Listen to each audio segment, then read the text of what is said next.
Good evening, everyone. My name is Rabbi Lisa Delson, and I am honored to welcome you to tonight's Jewish Candidate Forum hosted by Peninsula Temple Sholom and JCRC. For those who are joining us for the first time, PTS is a vibrant and inclusive Reform congregation with over 500 families living across San Mateo County, and we're located in Burlingame.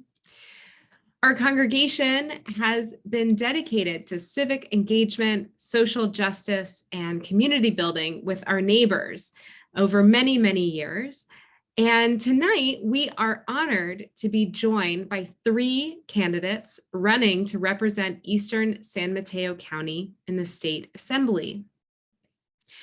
Before we start our conversation on the issues important to the local Jewish community, I want to provide some insight as to why we are here tonight and why, as a Jewish community, we feel that it is important to host events like this and to be civically engaged.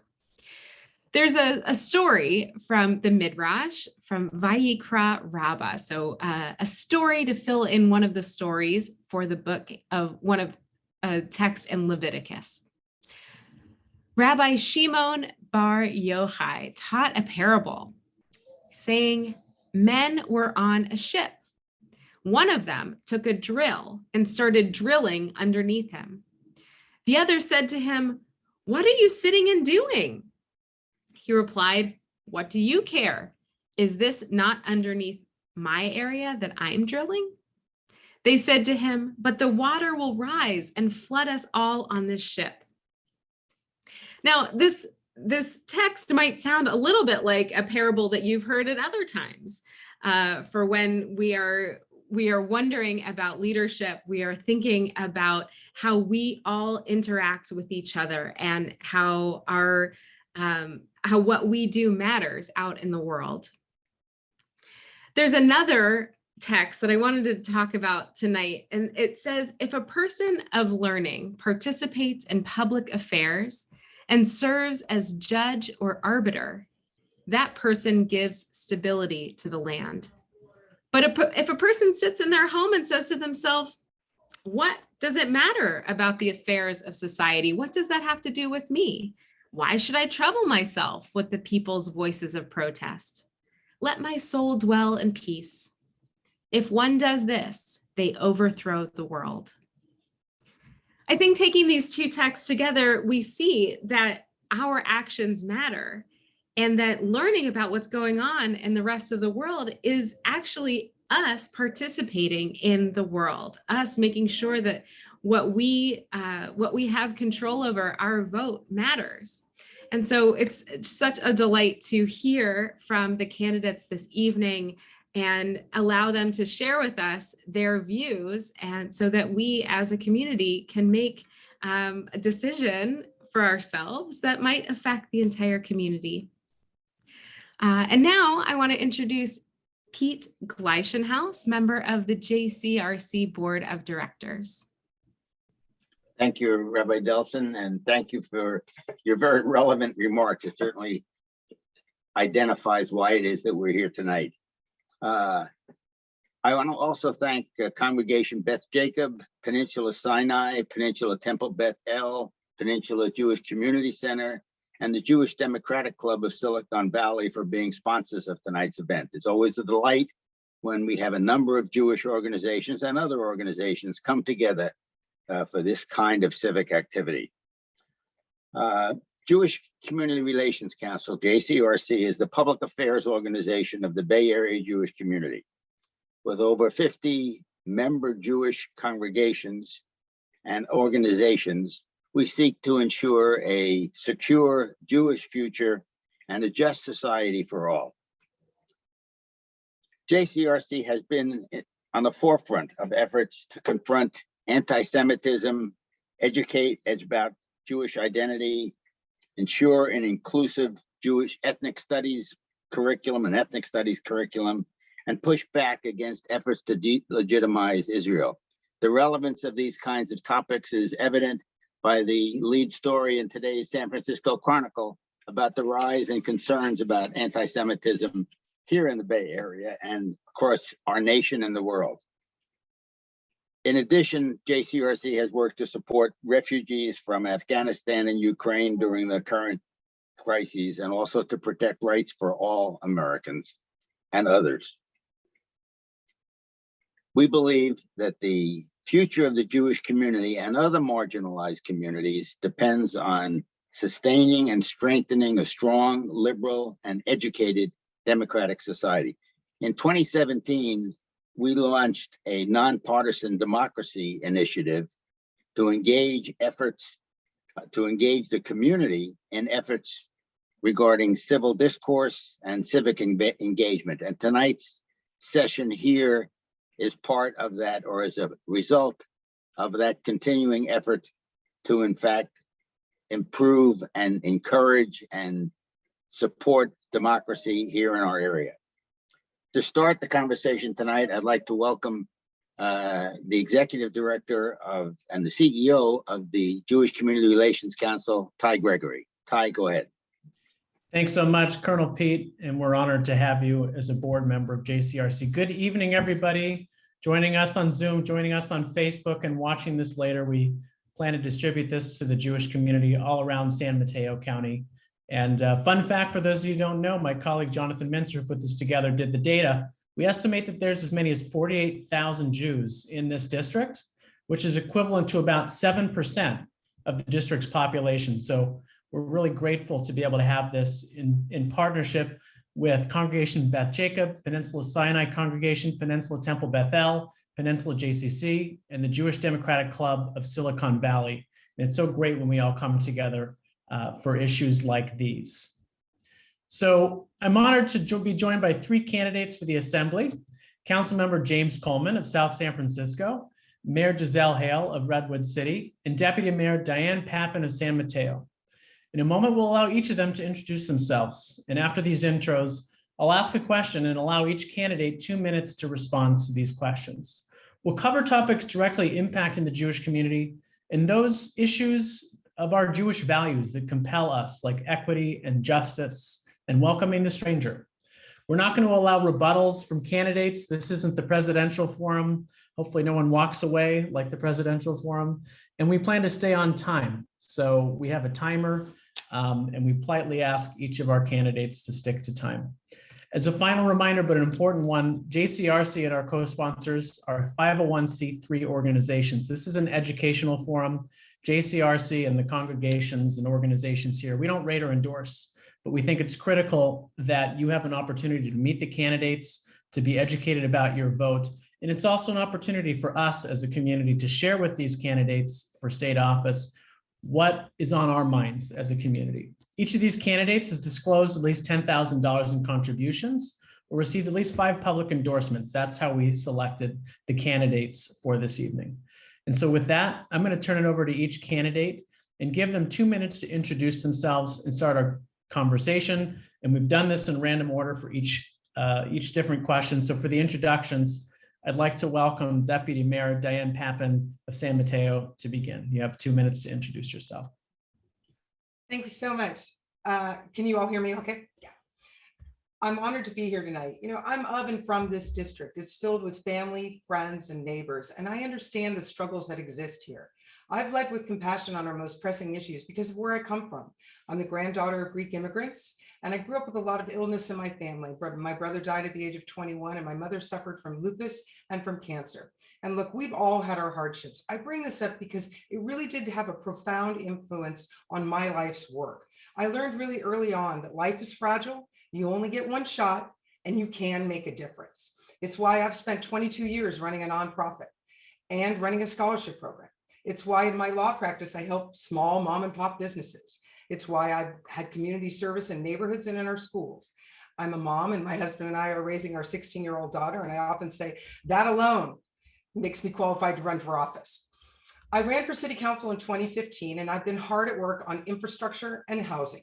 I've served on several county boards, and I'm the only candidate in this race to have created 2 county boards, one for the flood and sea level rise risk we're at, and the other one for our express lanes. It's a joint powers authority because we wanted to make sure we had equity programs. I was reelected in 2020 by the largest margin in the county, and many asked me to run for higher office, and that brings me here.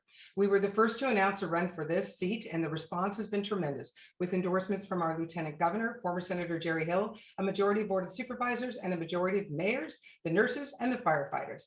I'm running because I know I can make a difference. Often what's more important than the what somebody wants to do is the how they get things done. And I've been an effective leader because I listen and I find where we can move the needle based on inclusivity and consensus building. Our campaign is about results, not platitudes.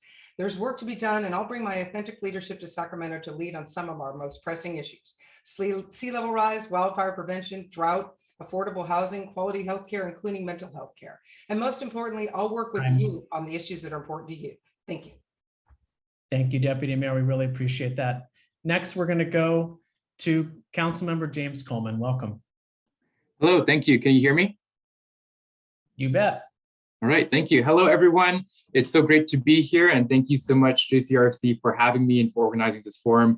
For those of you who don't know me, I'm James Coleman. I'm currently on the South San Francisco City Council. I was born and raised in a working class family here in South City. My father was a FedEx worker, and my mother is a Taiwanese immigrant who works as a lab assistant at Kaiser. When I was 5, my father suffered a traumatic injury that left him paralyzed largely from the waist down, and my mother had to work 2 jobs in order to make ends meet. Growing up working class profoundly shaped my values. At a young age, I experienced what it was like to fall through the cracks. And growing up, I want to make sure that our government and our medical system work for all of us and not just the wealthy few. In 2020, we saw how COVID disproportionately wreaked havoc on our working class families in housing, healthcare, childcare, and our education system. And we saw how the public health crisis of systemic racism was not just a distant injustice, but a real and present issue in our home community. And I successfully ran for city council to bring about that change and the justice I wanted to see in South San Francisco. So I'm running for state assembly with a very clear purpose. That is that Sacramento can't just work for the wealthy or well-connected, it has to work for all of us. But what does that mean? That means a wealth tax on the biggest billionaires and corporations so they pay their fair share and fully fund the resources and programs that all our families depend on. It means building mixed income, social housing, and affordable housing to meet the needs of our housing crisis. It means addressing climate change through aggressive action and holding PG accountable. It means expanding access to high quality healthcare, and most exciting of all, making sure that we have universal preschool and childcare, which I'm already championing here in South City. As I'm sure you'll find out, San Mateo County voters have a real choice to make in this election, and I'm really looking forward to talking to you about all these issues today and how we can build a California that works for all of us. Thank you. Thank you so much. And last but not least, of course, we're going to go to Mayor Giselle Hale. Welcome. Thank you, Tyler. Good evening, everyone. I'm Giselle Hale. I am first and foremost a mom. I have 5 and 8-year-old girls. I'm a businesswoman with experience in the private sector, and I'm the very proud mayor of Redwood City. But originally, I was a girl from the Midwest. I was raised there by a single mother, and we struggled with food and housing insecurity. And meanwhile, my husband was taken from his family at age 6, put into the foster care system, passed around his extended family. He never had the opportunity to attend college. But despite these humble beginnings for both of us, because of a good social safety net that caught us, a good public education and hard work, we both rose to the very top ranks in our fields. And I serve to help others have the same opportunity that we had. So naturally, when I first learned of the concept of Tikkun Olam from my good friend Mark Berman, or repairing the world, it really resonated with my values. I joined the Planning Commission after serving on our local education foundation in 2014. And 4 years later, I ran for the city council, coming in first place in a very contentious 7-way race and beating a 20-year incumbent who has since endorsed me for this seat. Since then, I've gotten to work producing real results on the most challenging issues and have led my city to produce the most affordable housing in this county and permitted more than all the candidates in this race combined. And now as mayor, I have a strong track record for advocating for working families and marginalized communities. During COVID, I spearheaded a COVID childcare relief fund, gathering up $5 million in public and private dollars to keep 300 childcare providers afloat and thousands of children safe. In this race, I'm proud to be endorsed by both the chair and the vice chair of the California Jewish Caucus and over 100 federal, state, and local leaders. And locally, I've been a true ally of the Jewish community, both after the atrocities in Philadelphia and most recently, the Texas hostage situation. I look forward to learning predominantly this evening, but also to answering your questions and to getting to know you all better. Thank you for having us. Thank you so much. And like that you had your own timer. So we're going to dive into our pre-scheduled questions. And the first one is concerning hate crimes. It's no secret that a major concern of our local Jewish community continues to be rising anti-Semitism. Unfortunately, San Mateo County hasn't been immune to rising hate. We've witnessed a number of Nazi-related graffiti in parks. We've seen anti-Semitic flyers scattered across the Bay Area. We've seen students targeted online and much, much more, including denial of the Holocaust. In tandem, though, we've seen rising hate against the Asian Pacific Islander community, the Latino community, African-American community, and the LGBTQ community, the trans community in particular. And by the way, there are members of the Jewish community in each of those communities. We have a number of hate crime legislation on the books, including issues that JCRC and our partners have advocated for. So we're really looking for your leadership and trying to understand what you'd like to do in your capacity as a legislator and as a leader in Sacramento to respond to rising hate affecting the Jewish community and many other minority communities in the Bay Area. So we'll go first to Councilmember Coleman, 2 minutes. Yeah, definitely. We are currently experiencing some of the highest level of hate crimes and anti-Semitic incidents in the past few decades. Most recently, deadly attacks in Jewish synagogues in Pittsburgh and Philadelphia and Texas. They've all been extremely alarming and show that we have much work to do in creating an environment that is safe for all of our Jewish siblings. As elected officials, I believe that our role is political as much as it is legislative. As important as it is for us to legislate, it is also our moral responsibility to fully utilize our platform to stand up for what is right and to call out acts of hatred and anti-Semitic tropes whenever we come across it. It is our job to also organize a community and build broad coalitions for justice to ensure that no one is ostracized or left behind in our public policies. We also need to provide education to our entire community about anti-Semitism and hate to beat back anti-Semitic tropes and stereotypes and build understanding between and within our various communities. I'm a firm believer in the value of diversity, and we need to ensure that we are including a diverse set of voices at the decision-making table, especially when it comes to dealing with legislation that will affect our various communities, including our Jewish community. And lastly, we need updated policies for our public safety agencies on hate crime reporting so that we have an accurate view on the levels of hate crimes that are occurring within our communities. And we need to make sure that we are building trust within our communities with our local law enforcement agencies and public safety systems to ensure that people trust our public safety systems to adequately address their needs and that they have the resources necessary to ensure that our victims and survivors are getting the help that they need. And as a member of the LGBTQ community and of the AAPI community, I've experienced much hate within our community and a lot of the negative stereotypes that have been thrown onto us, especially during the COVID crisis. And of course, we've seen a lot of the anti-LGBT laws that have been passed in other states throughout the nation. And we need to make sure that we are fully platforming our voices and standing up for what is right and using our power as California to really push forward what is right to these other states that are experiencing these things. Thank you very much. Next, we're going to go to Mayor Hale. Thank you. Well, I believe it was your board member who had referenced the Chronicle article, which I also saw this morning. And that article reported something like 350 or more instances in California last year of hate crime. And of course, the Federal Bureau at the FBI has said this is already the most they've seen in a decade. And this is just what's been reported, right? That's what we have to remember. This is just what's been reported.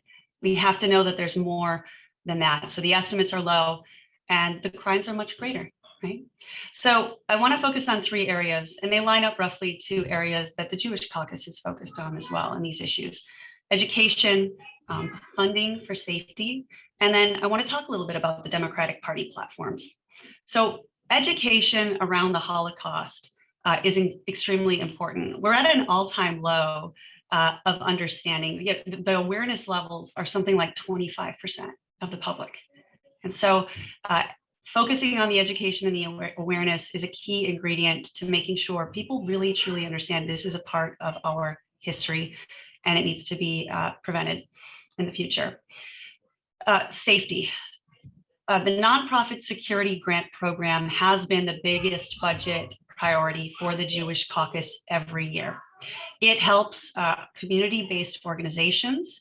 So these are churches, these are congregations, these are nonprofits in the communities with funding for physical security at their locations. And they do this together with other groups, the LGBTQ caucus, the API caucus, and others. And these funding priorities will have my full support. It's very important. And unfortunately, within the Democratic Party, we have seen instances where there are some anti-Semitic resolutions that pop up at the Democratic Party convention. And I will ensure that my delegates oppose those in the platform. And same for anything that would happen at the local Democratic Party Central Committee. Thanks so much. We're at time. Thank you. Next, we're going to go to Deputy Mayor Papan. Thank you so much for the question. I'd say first and foremost, the responsibility as a leader is to unequivocally speak out against anti-Semitism and hate crimes. That's first and foremost. But then I kind of see a dual track. The first track is to protect against hate crimes, and the second track is to fight anti-Semitism. So as to protection, we do need strong coordination with law enforcement so that synagogues and its congregants stay secure. And I'm proud to be the only candidate to have law enforcement endorsement in this race. And I applaud two recent laws, one that helps synagogues stay safe through grant programs from the Governor's Office of Emergency Services, which Mayor Hill had just pointed out, is distributed by the California State Nonprofit Security Grant Program. And I too will make sure that it is fully funded so that there is physical security enhancements and other security-related activities to nonprofit organizations that are at high risk for violent attacks. The other thing that we have to better help law enforcement prevent, respond to, and track hate crimes is AB 57, which was just signed into law by the governor last year. And it implements specific recommendations from the state auditor to better prevent and respond to hate crimes. And most significantly, it strengthens training requirements for peace officers and it requires improved guidance, outreach, data collection, and reporting by the California Department of Justice. We must also enforce the strict penalties that we have on the books as it relates to hate crimes, and that will take funding. And I will ensure that law enforcement has the tools it needs financially to make that happen. As for fighting anti-Semitism, it really must be based on building community understanding. And I think this community, in response to the Burlingame High School incident, really came together. Our entire community came together. I know we can do this. I just want to see us keep these efforts going. I applaud Rabbi Lisa's involvement in multi-faith organizations. And as an assembly member, I intend to do all I can to elevate continued efforts at understanding. Thank you. We're at time. We're going to go to our next question, and that concerns immigration. Many of us Zooming in today are first or second generation Americans and have family and relatives who came from all across the world, in the Jewish community, from Europe to the Middle East to Africa, everywhere really. And so as a result, our community is strongly focused on supporting immigrant and refugees who come to the Bay Area, most recently, but not limited to, refugees from Afghanistan and Ukraine. What actions can you support to immediately assist refugees as they're resettled in the Bay Area, including San Mateo County? And do you support extending government services such as healthcare, in-state tuition, food assistance, et cetera, to refugees and undocumented immigrants? We're going to go first to Mayor Hale.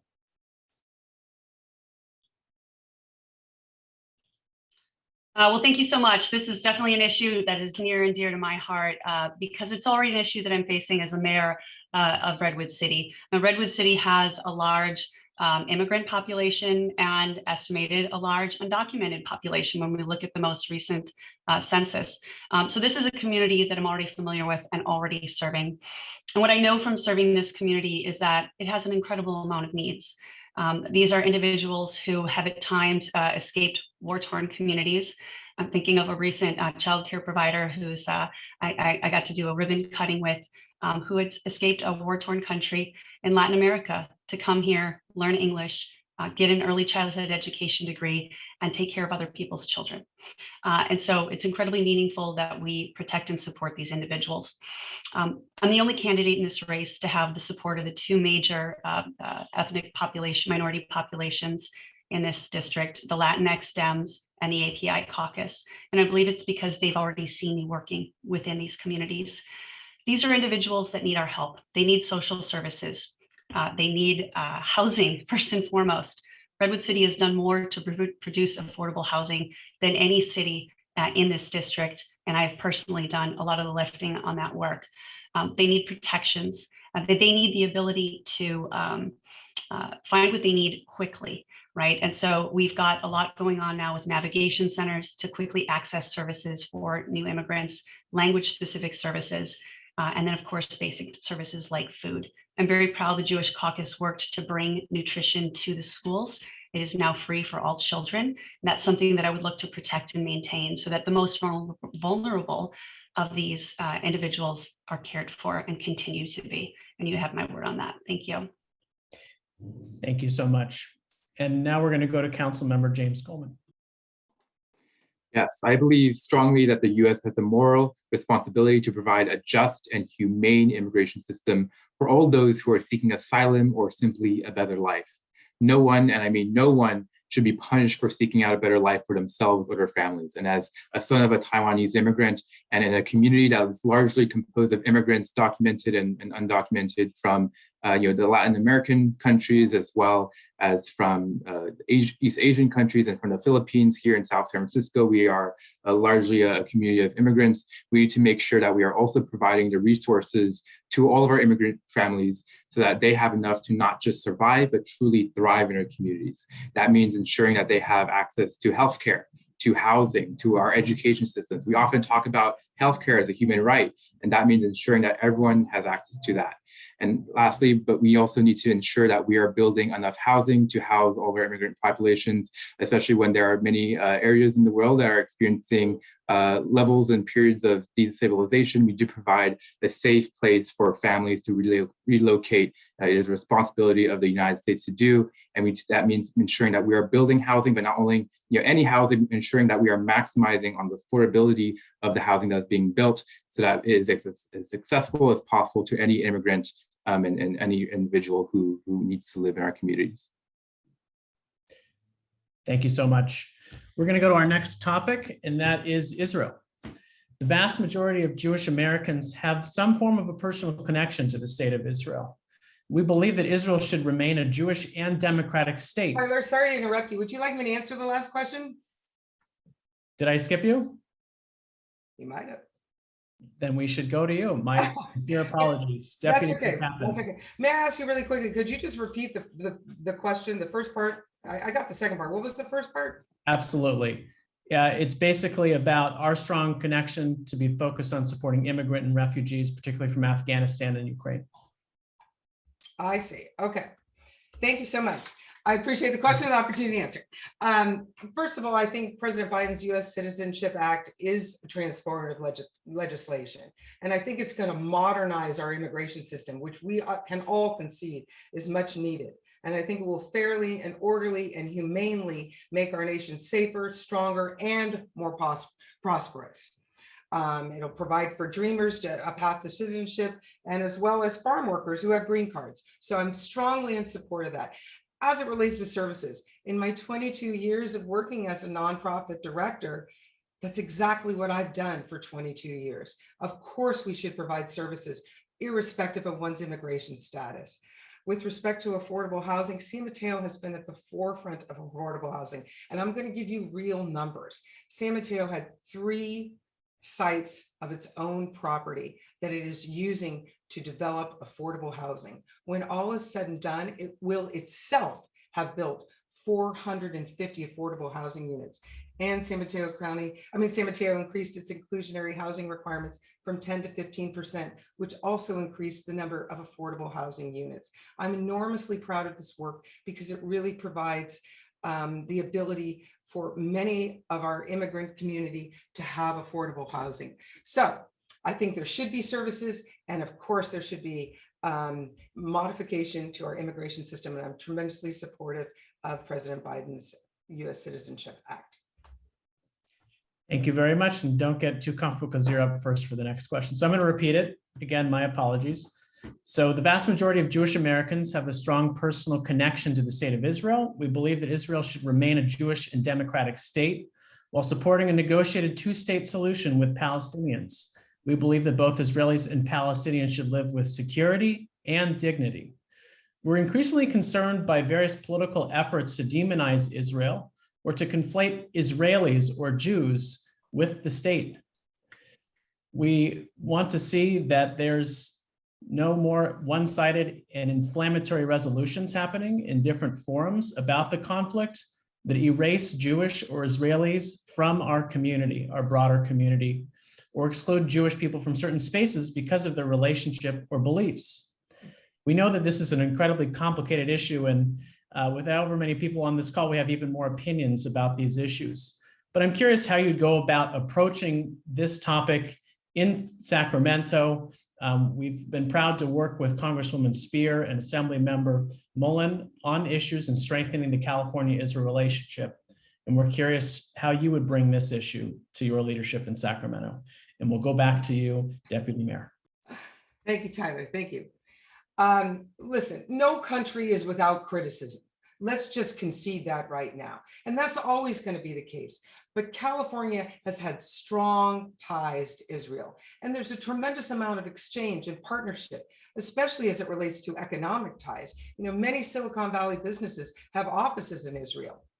And given our similar climate, there's lots of science and policy to be exchanged, especially as it relates to water, an issue that I've been particularly engaged upon. And so while our governments may not always agree, I think there's a tremendous amount of commonality that we need to and we must continue to cultivate. I'll do that as an assembly member, and I'll continue to do that within our community. And delegitimizing is not on the table for me. So thank you so much. Thank you. Next, we'll go to Councilmember Coleman. Yes, I believe that we really need to focus on what unites us and not what divides us. We all want the same thing. We want peace in the Middle East. We want to coexist peacefully and worship without the fear of our well-being. We want to be free from discrimination and prejudice for being who we are. And while foreign policy is outside the scope of the California State Assembly, I believe that we as elected officials have a moral responsibility to use our platform to speak out for peaceful coexistence of our Jewish siblings with our Palestinian siblings. I believe that we can very much criticize the policies of Israel while ensuring that we're not using anti-Semitic tropes and while also protecting the well-being of those who do live in Israel. And I believe that we need to work very collaboratively as the United States to create an environment in which people of all races and religions can coexist peacefully. Thank you very much, Councilmember. And we'll go to Mayor Hale.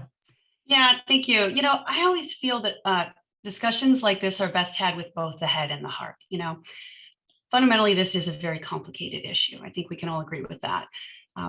I do support Israel as the only democracy in the Middle East, right? It is not perfect. We know there are flaws. We know there are challenges, but this is a tiny country surrounded by sworn US enemies, right? We have a very strong reason to be allies within Israel and to protect Israel. Israel is the only democracy in the Middle East. It respects LGBTQ rights. It's rooted in founding after the Holocaust. And as a Christian myself, Israel has done so much to protect Christian holy sites. On a personal note, what I'll say is that I have a half Jewish sister. She found out after her father passed away that his family had escaped Austria and they had left their heritage behind when they left. And she went on the path of learning more about it, and last year completed her birthright trip and was able to visit Israel herself, and came back with such a rich understanding of what that experience was and how it shaped her understanding of the complexities of the issue. So I believe what our representatives in the Jewish caucus need are allies across the assembly who can turn on that microphone and speak up on their behalf.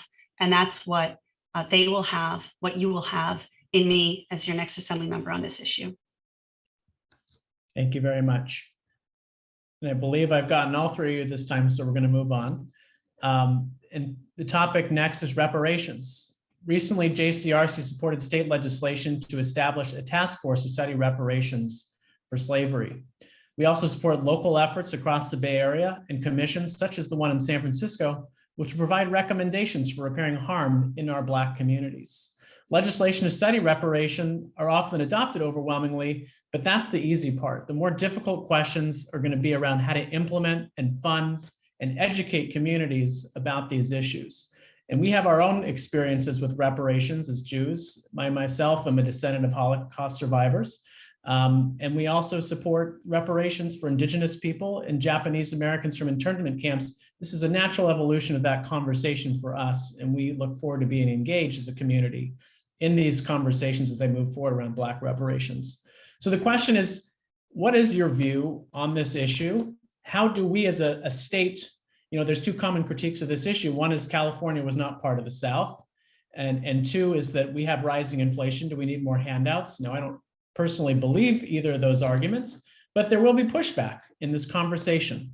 So what are your views on this issue? And as this conversation rolls out, how do we navigate the complexities of where our country sits economically, politically, and between different communities, races, and ethnicities? So first, we're going to go to Councilmember Coleman. Yeah, we have in the United States a history of prejudice and discrimination in so many levels for our Black community, our Latinx community, AAPI community, and I definitely believe that we need to have reparations to really repair the harm that our governments have caused on behalf of these racial communities, and also ensure that we are providing for the economic justice for everyone who is going through these struggles. But I also believe that economic struggle does not know race. I believe that the best way to enact reparations is to create universal systems that provide for the well-being of people through an economic bill of rights. That is the right to a house, that is the right to healthcare, the right to a high-quality education through our public school systems. And if we do that, then we can lift everyone up together and ensure that everyone has enough, not just to survive in our communities, but to truly thrive. Thank you very much. Next, we're going to go to Deputy Mayor Papan.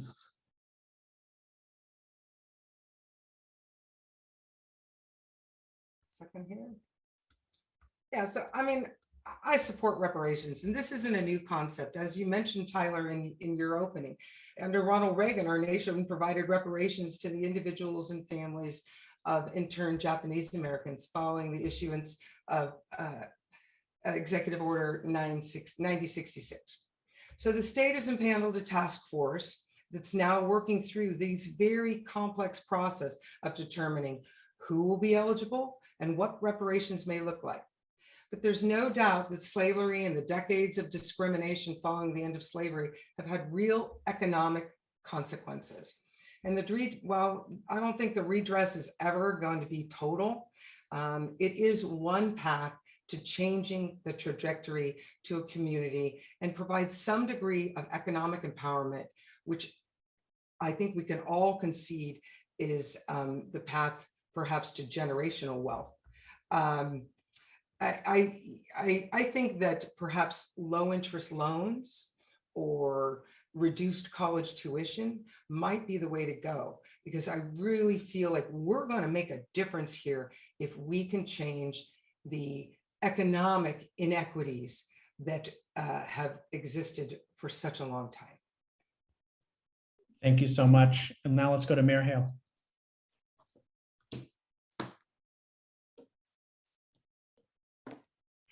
Thank you. Well, flat out, I support reparations, but not just for slavery. We have individuals in this state who were forced under forced sterilization. We had the internment of Japanese citizens right here in Redwood City. Redwood City was the epicenter of the Japanese chrysanthemum industry. And in a week, those businesses, those communities were wiped out, right? And so there is a lot of our past that needs to be looked at with the eye towards reform. And there are many forms of reparations: monetary, housing, healthcare. My colleague just mentioned tuition. So I believe fundamentally we have a responsibility to address past harms as a country, as a community, regardless of whether we were personally involved or not. And it's one thing to say that, it's another, obviously, to do that. This is a conversation I've already started in my community as mayor. So recently I gave our State of the City address. I focused entirely on housing and homelessness.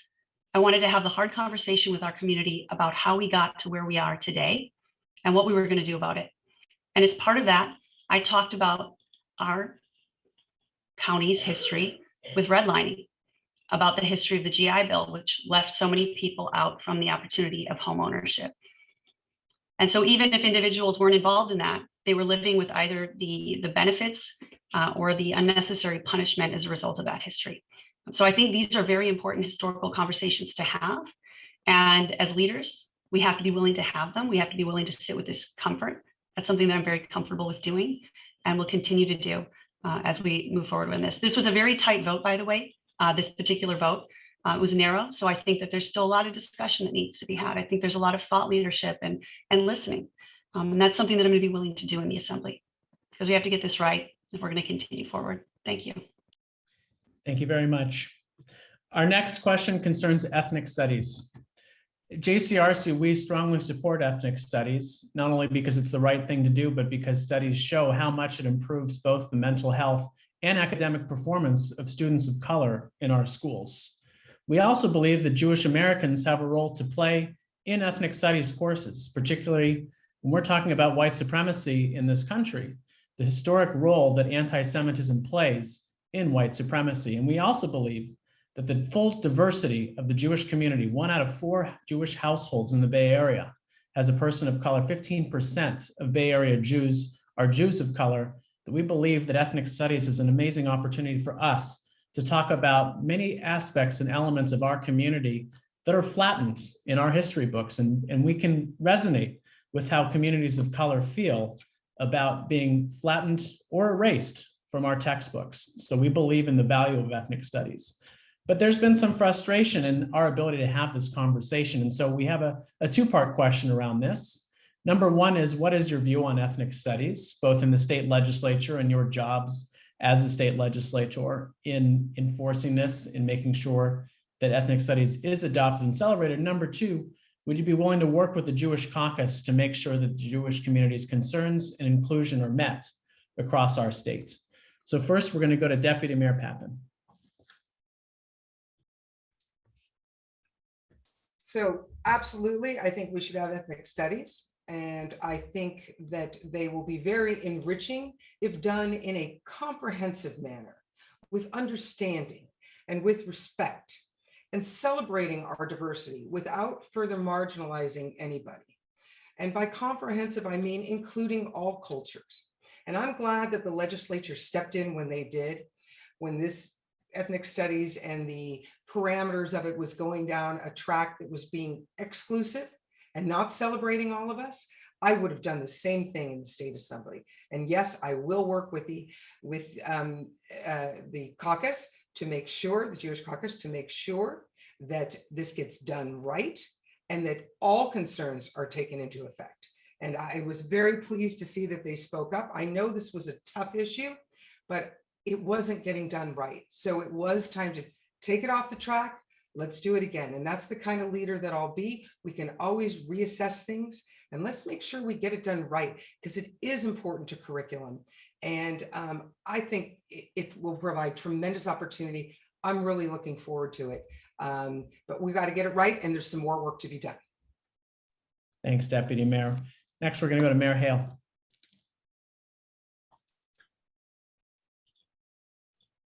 So I support ethnic studies, but one that is honest and inclusive. not divisive. The bill that was referenced is AB 101. It was Medina. It makes ethnic studies a graduation requirement by 2028. There used to be no standard for this. There used to be no requirement. And there was a previous bill that would have created a curriculum, but the first draft was anti-Semitic. So the Jewish caucus, they worked with Medina, the bill's author, who himself is not Jewish, but I believe has a Jewish Orthodox daughter. And they made it a much more inclusive bill. There is still a counter group pushing, right, for liberated ethnic studies, and they are trying to get a much more divisive curriculum adopted. And I will continue to be opposed to that. This is a really complicated issue, not just because of the issue itself and the inclusivity of the platform and the standards, but because of the execution. And I want to give a shout out here to the JCRC, which has had to do yeoman's work. I mean, a fantastic job of helping to create structure to identify when school districts are making this decision. This is one of the most complicated pieces of this bill is just understanding when are districts going to decide to implement and making sure the right type of curriculum is being implemented. This is why we need to invest in these community-based organizations like the JCRC and others who can be there at the table when this decision is being made to ensure that the best, most inclusive standards are being pushed. And I'm going to continue to be an ally for that work and the work of the Jewish caucus. Thank you very much. Councilmember Coleman.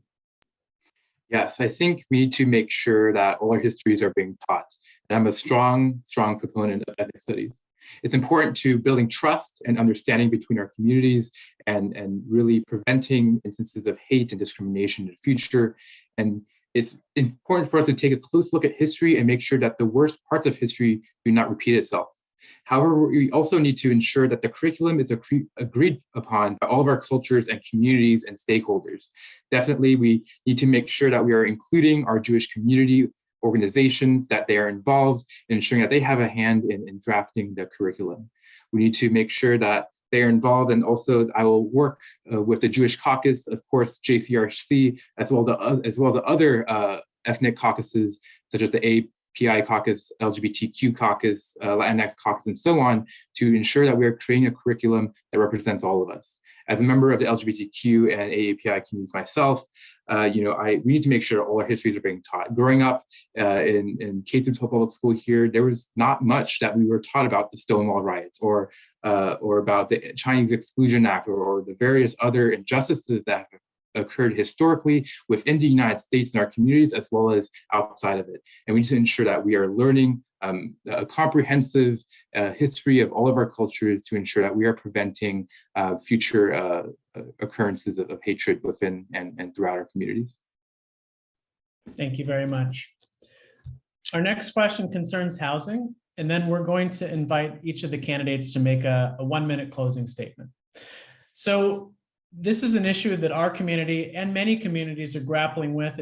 We have conversations with our colleagues, congregations all across the Bay Area. And where there's consensus is that we have a housing crisis. Where there's not consensus is how do we solve this? How do we break these stalemates?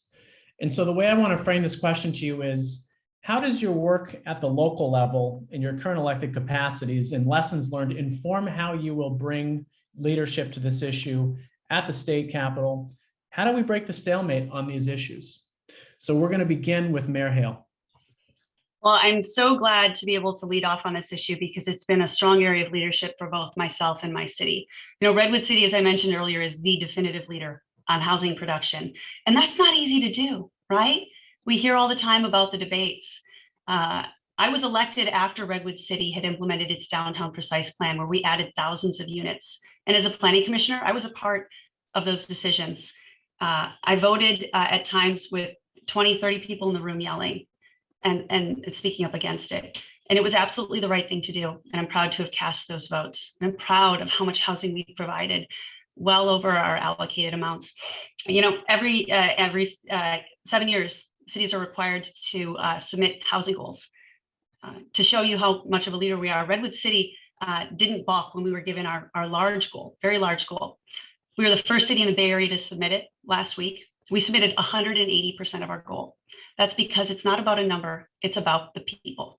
It's about every person we're going to be able to help and to house. And we knew that the state goal was a floor and not the ceiling. And so we focused that 80% on what's called extremely low income housing, an area not even recognized by the state. It's so low. It's not even a requirement. We just said, this is what it's going to take. I took on homelessness 3 years ago, and I took it on when people were upset that we had RVs parked on our outside people's homes and businesses. And the most interesting conversations were the ones I had when I knocked on the doors of the RVs, and I met longtime Redwood City residents who had jobs, who had degrees, but simply could no longer afford to live here. And so I worked with them, and I worked with Assemblymember Ting on a bill that allowed them to park for 24/7 so that we could deliver them services. And now I'm proud to report that almost that entire group is housed. That is how I work, diligently and ruthlessly on a problem for the people that I represent. Thank you very much. Councilmember Coleman. Yes, let's be clear. Housing is a human right, but San Mateo County has more than 6 times as many jobs as it does homes, meaning hundreds of thousands of people who want to live in San Mateo County have to live hours away from where they work. In the last 8 years, cities in San Mateo County have only built a third of California's affordable housing goals, and the cost of living has skyrocketed for all of us, making it much harder for young people and working families to continue living in our communities. California and San Mateo County need to make sure that housing is truly affordable and available, as well as invest in the infrastructure to support our growing populations. Some of my opponents agree that we need more housing, but the difference is that I want to maximize the affordability and the community benefit of the housing that's being built. That means building mixed income social housing, treating housing as a human right and not as a vehicle for profit, ensuring that we are allowing our cities, our housing authorities, community land trusts, and so on to build housing and ensure that every dollar is reinvested back into community in the form of better labor standards, better environmental standards, and also deeper levels of affordability. And I don't just talk about building mixed income social housing, I'm actively leading on it here in South San Francisco. I spearheaded a ballot measure that got a unanimous consent from the city council to be placed on the ballot for this November. What it's going to do is lift a ban in the California Constitution called Article 34 that currently prevents cities from building their own affordable housing, and ensure that we as a city untie our hands and are able to build affordable housing that the city can own and operate and treat as a human right. I also believe in protecting our tenants from displacement that leads to homelessness. I believe in ensuring that all of our renters are protected against unjust evictions and outrageous rent hikes, that we need to expand on our protections, expand on the evictions moratorium in our state, and ensure that we are repealing the Ellis Act and Casa-Hawkins so that all of our renters can be protected. And that is the most important thing that we can pair with increased housing production at all income levels. Thank you very much. Last but not least, Deputy Mayor Papan. My leadership on this matter is really exemplified by an entire body of work on housing. And I've been in the trenches getting results for 7 years. As a matter of fact, we just adopted a general plan that'll meet our housing needs for the next 3 housing cycles. Look, there's no magic pill. You really have to take a holistic approach, and you have to have action on many fronts. But 2 things are really certain. It takes determination and it takes innovation. And in San Mateo, we've done just that. With respect to market rate housing, under my time that I've been on the city council, we've either built or permitted 3,000 units. That's the size of some smaller cities on the peninsula. There's a reason why San Mateo is the only city that grew in the last census cycle. It's because we built that much housing. And we've really been innovative. We've converted older office space into housing. We're looking at converting shopping malls into housing. This county's 68% open space. We've got to do it that way. We've got to be creative, and we've got to repurpose land that we're not using for the highest and best use. With respect to affordable housing, we're actually building our own affordable housing, as I mentioned earlier, on 3 different sites. And it'll accommodate adults, it will accommodate families. We even reserved 7 units for disabled adults. I'm enormously proud of the work that we have done on those 3 different sites for affordable housing. We also, as I said, increased the inclusionary housing requirement. So if you want to build market rate housing, you can go ahead and do it. But instead of requiring 10% of it to be affordable housing, we increased it to 15%. We were at the forefront of doing so. With respect to homelessness, we have one of the largest family shelters in the county that operates in our city. We have a renovated hotel that just serves adults. And we have one more hotel being converted on the way with Project Home Key funds. So listen, I think this is on the right track. And I look forward to doing more at the state level with funding affordable housing. Sorry for going over time. It's one of those subjects. I can tell that this is a subject that motivates each of you. That's why we wanted to save it for last. Thank you. We're going to do 1 minute closing statements. Anything else that you'd like to cover that we didn't have the opportunity to get to, or anything else you'd like to share with the community? We're going to begin with Deputy Mayor Papan, closing statement. Well, first of all, I want to thank you for having this forum. We started off with some really great remarks about the importance of contributing. I'm always one where democracy is not a spectator sport, and it really does take involvement. So I thank you all for holding this forum and your interest in these issues. As I mentioned at the outset, I'm a daughter of this district. I have dedicated my life to working in our community to make sure that we can deal with the struggles and the inequities that exist here. When I go to Sacramento, I'm going to continue that work with the same amount of passion as it relates to whether we talked about affordable housing, sea level rise, drought we didn't get to. It's a really big issue, and we're going to be working on that. As a lifelong Democrat, I've been honored to have the support of the API caucus, many of our labor organizations, and our lieutenant governor, and I look forward to further discussions with you. Thank you again for having us this evening. Thank you so much. Next, we're going to go to Mayor Hale. Well, thank you, Tyler. Thank you for keeping us on time. Very impressive. And Rabbi, I love a good parable, so thank you for starting us out that way. Look, in this race, you have a number of candidates who are likely to be good votes on these issues. But we deserve more than a good vote. We deserve a champion on the issues that matter most, with a record for taking tough fights and for winning for local families. And that's me. I didn't wait for a vote to come to me to raise $5 million for childcare in San Mateo County. In fact, that vote wouldn't have come to me because it wasn't my job. I did it anyway, keeping 340 childcare facilities open, thousands of children learning, and their parents in our workforce, growing our local economy. I saw a need, I stepped up, and I delivered. I don't settle for my constituents. 10 or 15% inclusionary zoning wasn't enough. Redwood City passed 20% the first month that it became legal after a court case reversed it. And percentages don't matter if the base number is 0. I'm always pushing for more.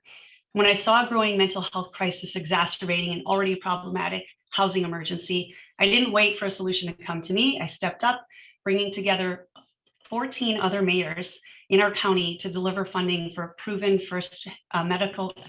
mental health first aid healthcare program. I saw a need, I stepped up, and I delivered.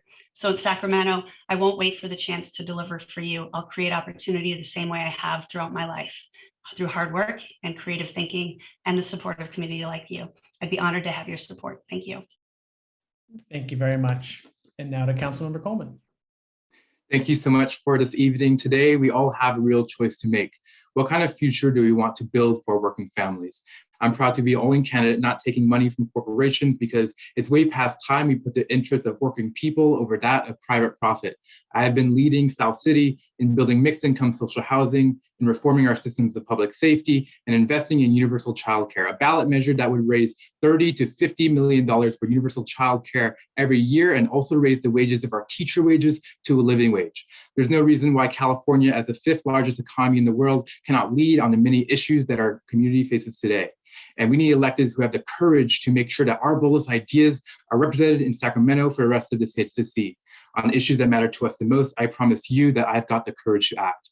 And that's why I have the support of dozens of local leaders and statewide organizations, people like Councilmember Alex Lee, Equality California, SCIU California, ASPE California, the California Legislative AAPI Caucus, LGBTQ Caucus, and I'd be honored to earn your support as well. Thank you. Thank you, Councilmember. Thank you to all 3 of our candidates for joining us. Councilmember James Coleman, Mayor Giselle Hale, and Deputy Mayor Diane Papan. Thank you to each of you for building a friendship with our community, for sharing your views on the issues. And we hope that you'll continue to consult us with Rabbi Delson and with the congregations, the JCC, and the Democratic Club, the Silicon Valley Jewish Democratic Club. We hope you'll continue to consult with us as this campaign evolves, and we're also happy to continue working with you in your local capacities until and past the election. So thank you everyone for coming as well. And as a final reminder, make sure that you fill out and return your ballots before June 7th or vote on election day. So with that, we're a stickler for time here at JCRC. So again, thank you all for being here and have a great night. We'll be sure to distribute this to everyone's mailings lists. Thanks all.